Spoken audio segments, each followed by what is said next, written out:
Praise the Lord. Hallelujah. Praise the Lord. Hallelujah. Dear children of God, today we celebrate the 13th Sunday in ordinary time, Year C. And in our liturgical celebrations today, we are called to reflect on the mysterious nature of God's calling. How mysterious the way God calls each and every one of us. Sometimes the way you and I wish to be called are not the way we are called. Some of us who are priests wish to marry and have children. Even some reverend sisters too wish to marry and have families of their own. But today we find ourselves abandoning everything, abandoning our family, abandoning our futures, and just follow Jesus the way he lives. Many of you seated down this morning wish to be reverend fathers. Am I lying? Many of you wish to be reverend sisters. In fact, in your mind, you always dream and see yourself wearing white. As if to say that reverend sister to be. But in reality, you are a reverend mother. God calls each person in a special and unique way. I want you to mark this. Each person is called in a special and unique way. But the way and manner in which this call of God is communicated to us is mysterious. And it varies from person to person, from place to place. The way and manner in which this call of God is communicated to us is different. What God used to call you may not be the same as that which he used to call me. But all of us, we are heading towards a particular goal. All is for the glory of God. All is for the edification of the church, in humble service of one another, and for the personal sanctification. 4 purposes: glory of God, unity and edification of the church, humble service of one another, and for the personal sanctification, and not personal aggrandizement. Not for your glory, not for you to be taking pride. No, it's for your holiness, personal sanctification, service of one another, unity of the church, and the glory of God. That is why God calls each and every one of us in a dynamic, unique, profound, and personal way. I want you to remember this. It is not how you want God to call you that he calls, but how God wants you to be called. How he wants me to be called. How he wants you and I to serve him. Since he is the one who is calling, and he is also the one who has the message. Just like you call your pikin. Your pikin cannot just come and meet you and say, Mama, I want you to send me. There is a message before the call. And so you cannot just go and tell God, I want to be a reverend father. It's not you who wants to be. God wants you to be.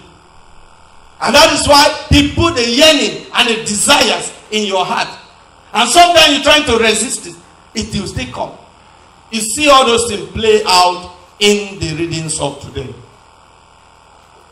He is the one who has the message. And so he is the one calling. You and me are called to serve. You or me can't dictate for God how, where and when to be called or why we are called and the message to be proclaimed. We cannot decide for God. And that is why if they want to transfer me or they want to post me to anywhere, I cannot say, no, my Lord, I can't go there. No. Somebody is calling, and the calling is continual. For example, we have the Reverend Sisters in our midst.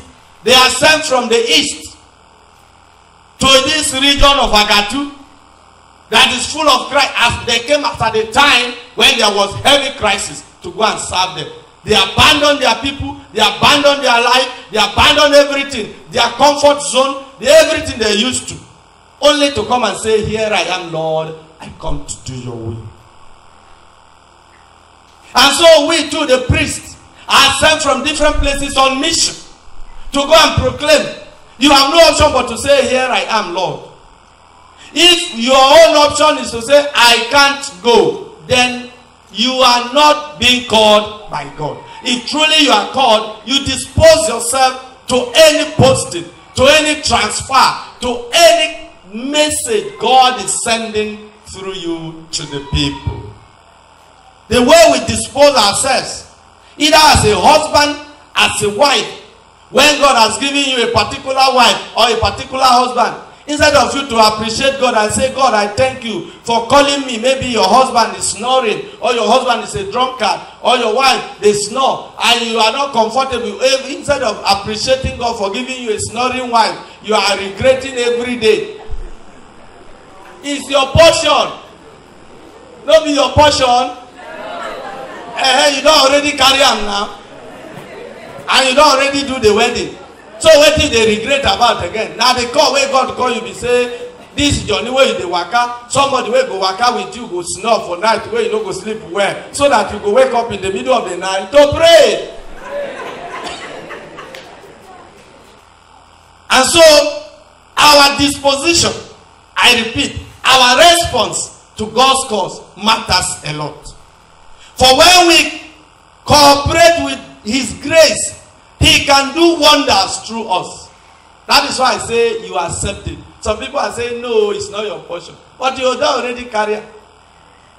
As you don't carry it, you go kill her. You go kill your wife because it is not. You go kill your husband because he dey drink. These are realities that we must accept. Accepting them is in a way cooperating with the grace of God. As you cooperate with the grace of God, you offer it back to God and say, this is my challenge. They call it in theology the locus of the vocation. The locus, the environment. The vocation is unique and pure. But the environment sometimes are full of challenges. I struggle with my humanity. I struggle with the world. I struggle with sin. I struggle with Satan. Each person struggles with these four things. My own humanity sometimes weigh me down. Sometimes the world. Sometimes sin. And sometimes the devil itself. As well as you. But the vocation itself is pure and clear. The way God calls you in your own unique way is very pure. But sometimes it may be distorted. It may be affected by the locus, by the environment, by things that surrounds it. That does not mean that God is not calling me. That does not mean that God is not calling you. But sometimes these are challenges we must face. If we cooperate with the grace of God, God can do wonders in us and through us. But when we resist His grace by being stubborn and refuse to accept what He has offers to us and wants to be like another person, then we may not get the best. Every day, instead of you to accept that you are a married woman now, to live like a mother, you are always dreaming how you are wearing white to become a reverend sister. Who will tell you, say that one go dey possible again? You know there again now. For example, as a ordained minister of God, and I go dey think, say I go get wife. Hey, my children go to behave like this. My wife, when I come back, he go carry water, go bedroom for me. I go to do this. Go to call me darling, darling. You know go work. That one is called a utopic idea. It's not possible. It's not plausible in the world of reality.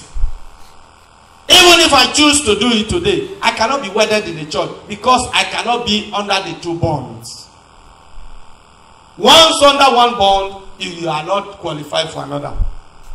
And so these are realities where we must accept.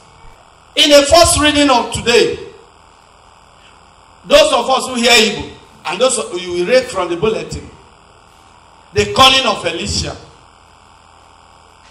from Ebed Meholah.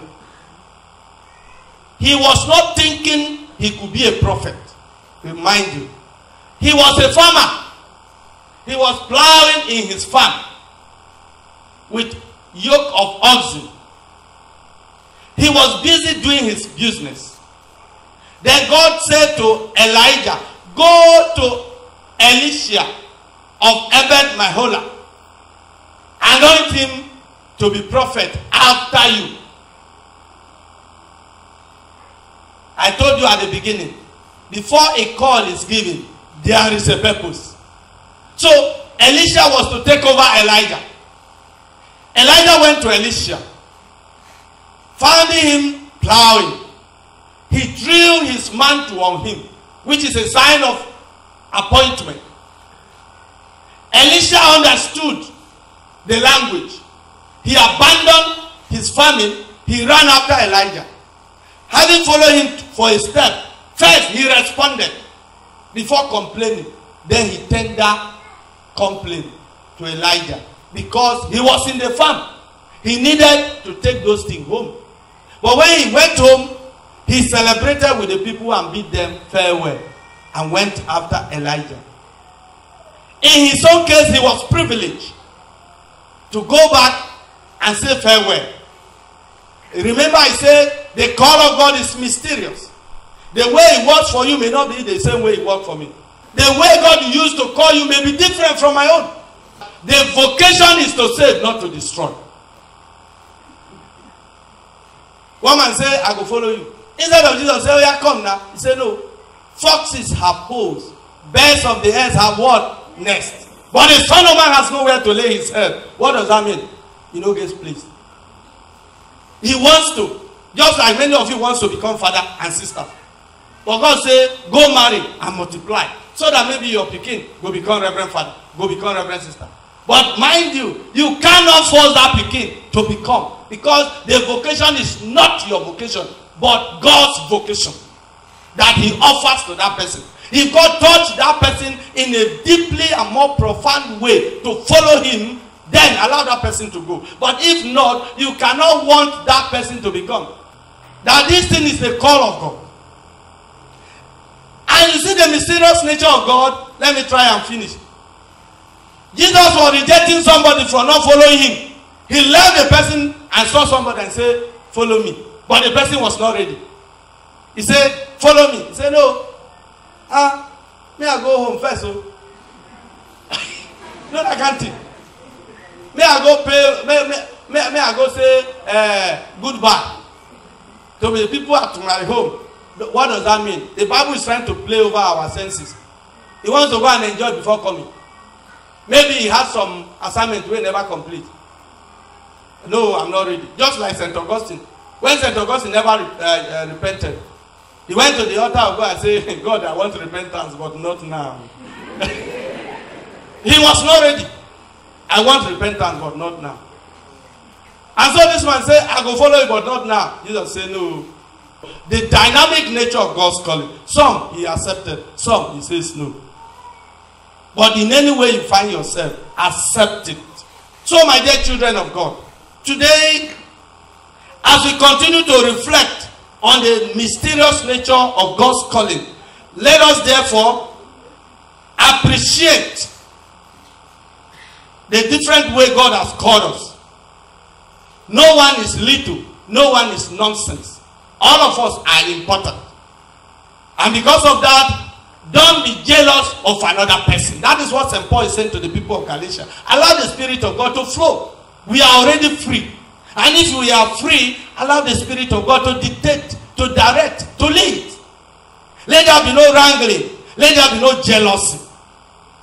Because if we allow jealousy to sail into our midst, then it will destroy us. We are all called uniquely. Your own is important. My own is important. We cannot be the same. That is how God wants it to be. Let us pray, dear friends, that God will help us to appreciate his calling and live with that sentiment of gratitude every day of our life, knowing fully well that it is a gift from God. And as a gift, we must give account of it on the last day. May the Lord bless us and bless his word in our hearts through Christ our Lord.